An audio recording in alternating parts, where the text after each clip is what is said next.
안녕하세요. 하라필수 말씀 충전 하필큐티 조종환입니다. 오늘 함께 나눌 하나님 말씀은 요한복음 8장 31절에서 41절까지 말씀입니다. 예수님께서 자기를 믿은 유대 사람들에게 말씀하세요. 그러니까 지금 대상 자체가 믿은 사람들인데 이 믿음이 과연 참되냐라고 하는 질문을 우리가 생각을 해보게 되죠. 이 믿었다라고 하는 것이 참되기 위해서는 그냥 어떤 감정적인 확신에서 벗어나서 그 지식과 삶이 포함되어져야 된다라고 하는 걸 우리가 생각을 해봐야겠죠. 너희가 나의 말에 머물러 있으면 이게 이제 핵심이 될 겁니다. 예수님의 말씀에 머물러 있을 때에 참된 믿음이 가능해지는 거예요. 그러면 이 머물러 있다라고 하는 것이 바로 이 지식과 삶을 유지하는 것입니다. 하지만 이 믿은 유대인 사람들은 믿었다라고 말은 하지만 결국에는 예수님께서 십자가에 달리실 때에 어떤 반응을 보여주는지 우리가 알고 있죠. 그들은 예수님을 다 떠나버립니다. 그러니까 이 말에 머물러 있다라고 하는 것이 얼마나 어려운 일인가를 우리가 생각해 보게 되죠. 너희는 참으로 나의 제자들이다. 그러니까 이 말에 머물러 있을 때야 비로소 제자가 될 수 있는 거예요. 이 말에 머물러 있음, 이 유지함, 이걸 우리가 다시 한번 배경과 함께 생각을 해보면 지금 초막절이라고 하는 배경을 우리가 생각을 해볼 수 있죠. 그들은 초막에 머물면서 광야에서 하나님께서 어떻게 책임지시고 공급하시는지를 경험하는 절기에 있는 사람들입니다. 그러니까 이 초막에 머물러 있었던 이 사람들이 이제는 하나님의 약속에 머물러 있는 거죠. 그러면 이 약속에 머물러 있다라고 하는 것이 단지 어떤 지식적인 알만을 이야기하는 건 아니잖아요. 그 율법에 참되게 순종해야 할 겁니다. 지금 이들이 지나고 있는 이 초막절에 대한 경험이 지금 이들의 고백, 이 믿음에 대한 고백이 얼마나 연약한 수준의 고백인가를 우리가 확인하게 됩니다. 그리고 너희는 진리를 알게 될 것이며 진리가 너희를 자유롭게 할 것이다. 이렇게 말씀하고 계세요. 진리를 알게 되고 진리가 자유롭게 하는 것은 예수님의 말씀에 머물러 있을 때 가능한 겁니다. 그러니까 우리가 이제 이 말씀은 사실 대학들에서 많이 좀 인용하고 적용하는 그런 문구잖아요. 그래서 대학에 이 문구들을 많이 발견을 하게 되는데, 근데 참된 자유는 어디에서 오는가? 예수님의 말씀에 머무를 때예요. 순종하고 그 지식을 참된 자기의 삶으로 만들어낼 때에 참된 자유가 가능한 거예요. 그러면 이제 우리가 다시 한번 이 배경에 대해서 강조를 해야 되는데, 이들이 이집트에서 자유롭게 되어서 광야로 나갔고 이 광야에서 약속의 땅으로 오게 되죠. 이 약속의 땅으로 이동하는 이 과정이 자유를 향한 이 과정이라고 우리가 생각을 해보면 이들은 종된 집에서 이 초막을 향해서 초막에서 참된 약속의 땅으로 오게 되죠. 이 과정을 경험해야 하는데 이들이 이 종된 집에서 아직 나오지 못한 상태예요. 왜냐하면 지금 참된 예수님이 말씀이신 예수님의 이 참된 장막에 거하고 있지 않기 때문이에요. 그걸 이제 예수님께서 말씀하고 계시는데 이 죄에서 벗어나서 참된 예수님의 말씀에 순종하는 삶, 그래서 이 순종의 삶, 이 광야의 과정을 지났을 때 약속의 땅, 영원한 생명으로 나아가게 되는 거죠.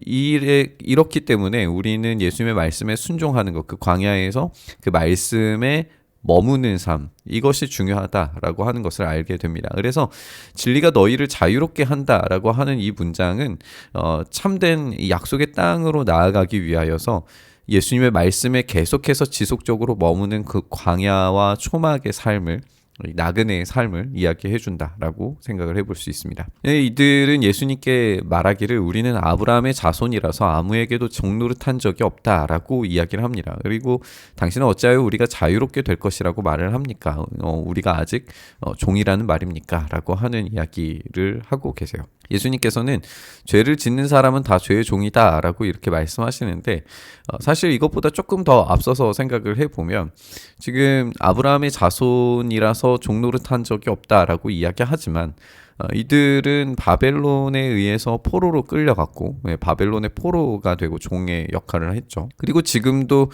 이 로마라고 하는 제국의 말하자면 종의 역할을 하고 있는 거나 다름이 없어요.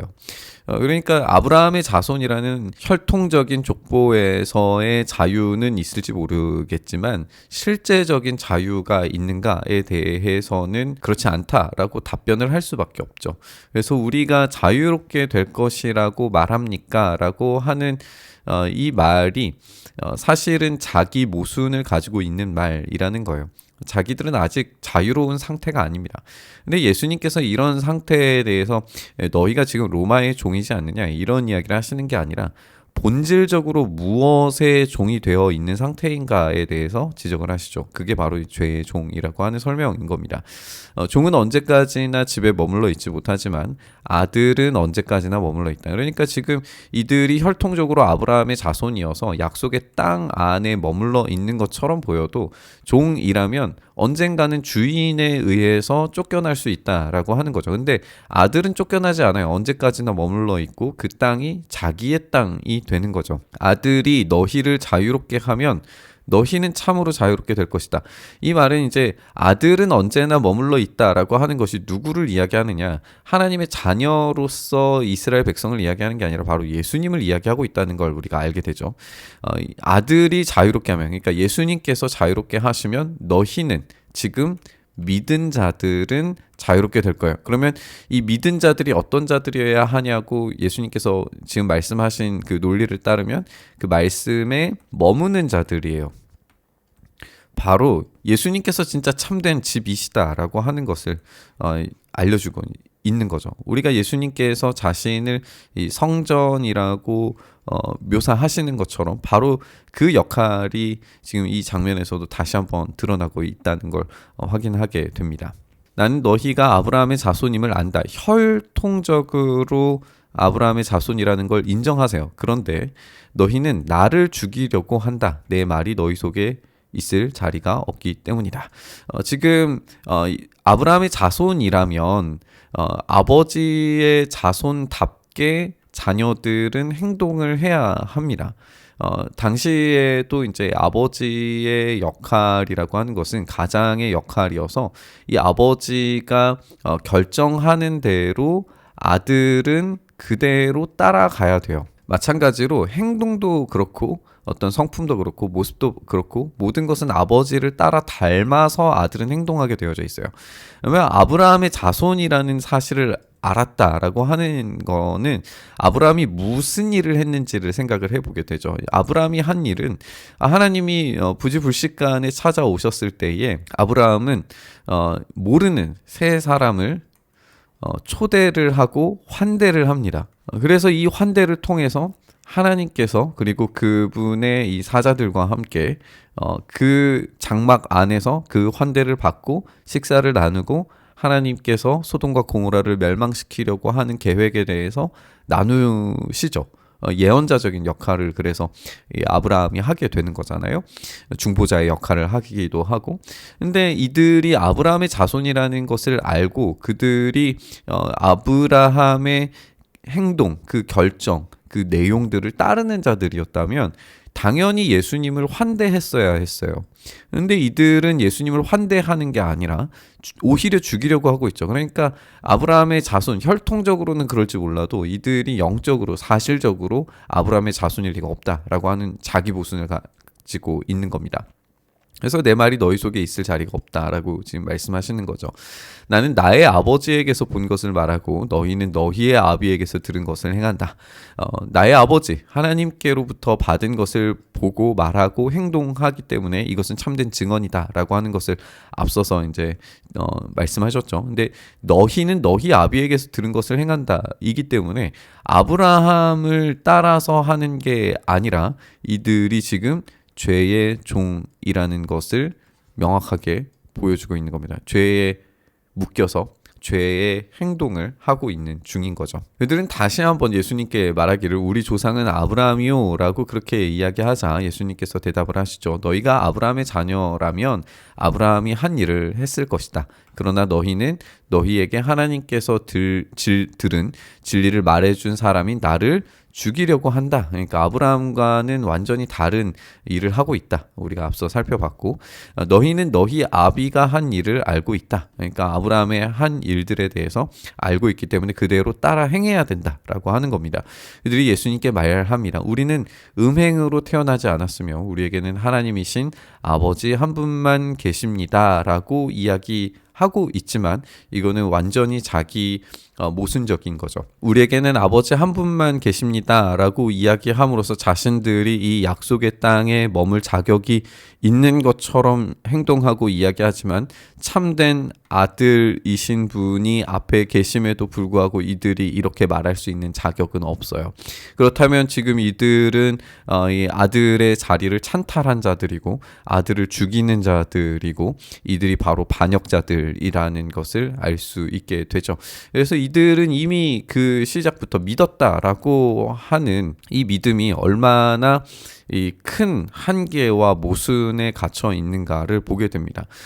이 믿음이 진짜 자유를 주기 위해서는 그 말씀 안에 거하고 그 말씀에 머무름이 필요하고 이 말씀의 머무름이 바로 이 아들을 받아들이고 그 아들 안에 거하고 그 아들의 명령과 삶을 그대로 받아들이는 것이다 라고 하는 것을 우리가 보게 되고 그 아들은 기꺼이 받아들이고 머무르려고 하는 자들을 자유롭게 하셔서 그 참된 자유가 영원한 생명이 그들에게 있게 만드시겠다라고 약속하시는 걸 우리가 읽게 되는 겁니다. 우리가 함께 나눈 것처럼 참된 자유라고 하는 것은 오로지 예수님의 말씀 안에 거할 때, 그 말씀에 순종할 때에만 얻을 수 있다라는 걸 우리가 생각해 보게 됩니다. 우리는 어떤 것에서 자유를 얻으려고 하고 있습니까? 우리가 세상이 주려고 하는 자유는 우리의 시간적인 자유, 우리의 물질적인 자유, 우리의 어떤 삶에서 경험하는 모든 물질 가치들에서 자유를 누려야 참된 자유인 것처럼 이야기하지만 실제적인 우리의 영원한 생명으로 나아가는 자유는 오직 예수님의 말씀 안에 거할 때에만 경험된다라고 하는 것이 예수님의 선언입니다. 왜냐하면 예수님께서 그 아들이시고 그 아들에 부여하는 이 자유만이 참된 자유이기 때문에 그렇습니다.